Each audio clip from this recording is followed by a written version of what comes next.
أقم الصلاة لدلوك الشمس إلى غسق الليل وقرآن الفجر إن قرآن الفجر كان مشهودا ومن الليل فتهجد به نافلة لك عسى يبعثك ربك مقاما محمودا وقل رب أدخلني مدخل صدق وأخرجني مخرج صدق واجعل لي من لدنك سلطانا نصيرا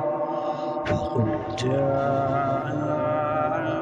الحق وزهق الباطل